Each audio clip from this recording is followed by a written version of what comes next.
What would it mean to y'all to get a new roof? For us, it would just be one more way that we can go. It wouldn't surprise Look me what God did. if he did it, and if he doesn't, I know he'll provide a way. The Lord told me that this house would be a light in the community. And I feel like this is an opportunity to tell its story, even if it's just to y'all, to say, God is faithful. And if you're obedient, God is faithful, and it's all his stuff anyway. Where did the Blair house, where did that name come from? We have that name because my grandmother's maiden name was Blair. And when we were praying about this house, her last name was Blair. When we were praying about this house, the Lord made me aware of how faithful he had been to the women in my family through the generations. My grandmother, my great-grandmother, whose last name was Blair, her husband was a policeman shot in the line of duty, and she had like 6 kids when he was shot. But loved God, and God just held her faithful. My grandmother, her husband was an alcoholic, but God held her faithful. You can look generation to generation. I could look back and see how God had helped Blair women through divorce and brokenness and loss and death. And so when I was praying about the house and what to call it, the Lord just said, call it the Blair house. Here we were with this big house, and our house would not sell. That's about the time that everything kind of, so our house would not sell. And so originally, this was in about, we built the house in 2006. So, we built our new house in 2006. So here we had 2 mortgages. We had to do something. And so originally we rented that house for a couple of years. And then we were, when the renters told us they were moving out, we were about that time beginning to suffocate in the new house and in that house, and just beginning to drown, which was really God's teaching us even more about letting go of control, So about that time, I kind of felt like we had just been to the woodshed. And one day, I was praying about the house, and because the renters had moved out, Alan was over there painting it by hand because we couldn't afford to have it painted, and we knew it wouldn't rent like it was. I remember this. I called Alan. I said, Alan, are you praying about the house while you're over there? He said, yeah. I said, you hear anything? Yes. He said, but it's crazy. I said, it cannot be crazier than what I'm hearing. And I said, he said, I'm hearing at that point in our church, we knew a lady who was a homeless lady, lived in her car. And he said, I'm hearing we're supposed to Section 8 this house and move her into it.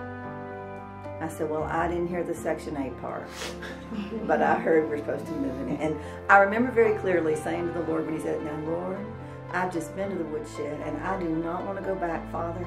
I said, but you do remember we don't have any money. In the course of just a few months, people started donating furniture, friends, family, furniture. I had another woman come and offer to set it up and make it look nice. And before we knew it, it was a fully, it was our stuff from our basement, everybody's stuff from there. The house was furnished. I was so grateful for this life group that would come. And the life group that prayed over us and prayed with us and helped us. And our church helped. And Faith in Action, I don't know what we'd have done without them. And there was one point where I said, God, I had to kind of come to the realization that God might be willing to bankrupt us for one lady. He might, because he loved them just as much as he loved us. And if he chose to do that, he would have something for us in that. And he'd have some. But it was a real wide. I'll never forget the day I went, Alan, I think the Lord might be willing to bankrupt us for even one woman. And I don't know why that was an aha to me. He did say he left the 99 to go after the ones. I don't know why that was so shocking to me. But I think the Lord needed me to come there and be able to go, wow, Lord, that's how much you love. You love enough that you'd be willing to humble these 2 and to save one. Now, you told me yesterday, I believe, that y'all used to live there. Is that right? We bought it new.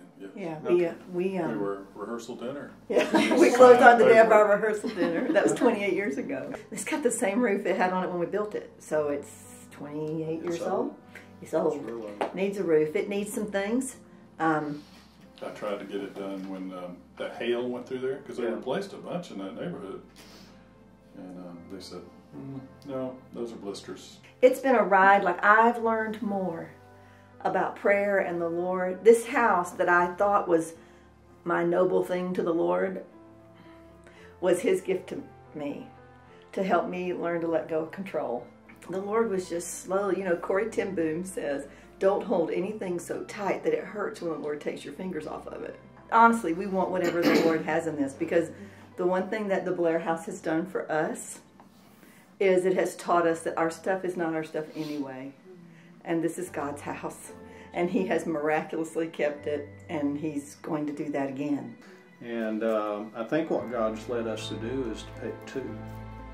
So we have made a decision, and y'all are going to get a roof. God's good.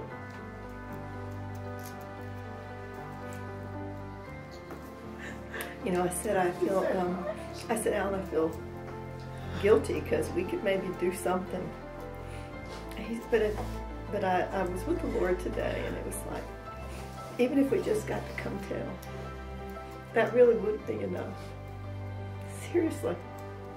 Even if we just got to tell you the story, it would have been enough. But this, thank you so much. I'm really humbled.